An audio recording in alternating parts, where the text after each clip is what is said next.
അവളത്ര ശരിയൊന്നും അല്ലാരുടെ സ്നേഹിതരെ. നിനക്ക് പണിയോതായില്ലേ? ഓ അവന്റെ ഒരു ചിരി അങ്ങ് നാണം വന്നു. മുതിർന്നവരോട് നമ്മൾ എപ്പോഴും ബഹുമാനപൂരിതമായി വേണം സംസാരിക്കാൻ, അല്ലെങ്കിൽ അത് നമുക്ക് ഭാവിയിൽ ദോഷം ചെയ്യും. ഇപ്പോൾ ഈ ഒറ്റയ്ക്ക് നിൽക്കണ എന്നെ മാത്രമേ നിങ്ങൾക്കറിയുള്ളൂ. എൻ്റെ പുറകിൽ വലിയൊരു ഗ്യാങ് ഉണ്ടായിരുന്നു. എന്നാൽ ഇപ്പം എനിക്ക് ഗ്യാങ് ഇല്ല. ആ ഗ്യാങ്ങിന് പകരം മറ്റൊരു ഗ്യാങ്ങിനെ ഉണ്ടാക്കാൻ വേണ്ടി ഞാൻ 2K പിള്ളേരെ പിടിക്കാനായി നടന്നു. അങ്ങനെ ഇരിക്കുമ്പോഴാണ് ഒരു ദിവസം വൈകുന്നേരം ഒരുത്തൻ എന്നെ വിളിച്ചിട്ട് അവൻ്റെ അമ്മ അവനെ കളിക്കാൻ വിടുന്നില്ല എന്ന് പറയുന്നത്. ടൂർണമെൻറ്റ് മാത്രം മുന്നിൽ കണ്ട ഞാൻ അവൻ്റെ വീട്ടിലിട്ട് നടന്നു.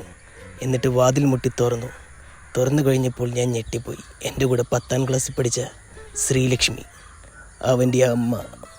അന്നാണ് എൻ്റെ നാവിൽ ആദ്യമായി സരസ്വതി കടന്ന് ബ്രേക്ക് ഡാൻസ് കളിച്ചത്. ഞാൻ പറഞ്ഞു, മുനിസിപ്പാലിറ്റിയിൽ നിന്നും വെള്ളത്തിൻ്റെ മീറ്റർ എടുക്കാൻ വന്ന ആളാണ്. അന്നേരം അവൾ തിരിച്ചെന്നോട്, ആദ്യമായിട്ട് അർജൻറ്റീനയുടെ ജേഴ്സിയും ബൂട്ടും ഇട്ട് ഒരു മുനിസിപ്പാലിറ്റിക്കാരൻ ഞങ്ങളുടെ വീട്ടിൽ വരുന്നതെന്ന്. പിന്നെ പറയണ്ടല്ലോ, അന്നേരത്തെ ആ സംഭവത്തിന് ശേഷം ഞങ്ങൾ 4 പേരും മാത്രമായി ഗ്രൗണ്ടിൽ, അല്ല പാടത്ത്. അങ്ങനെയാണ് അവളുടെ പണി മേടിക്കണമെന്ന് ഒന്ന് പെട്ടെന്ന് പണി മേടിക്കുന്നീയൊന്ന്.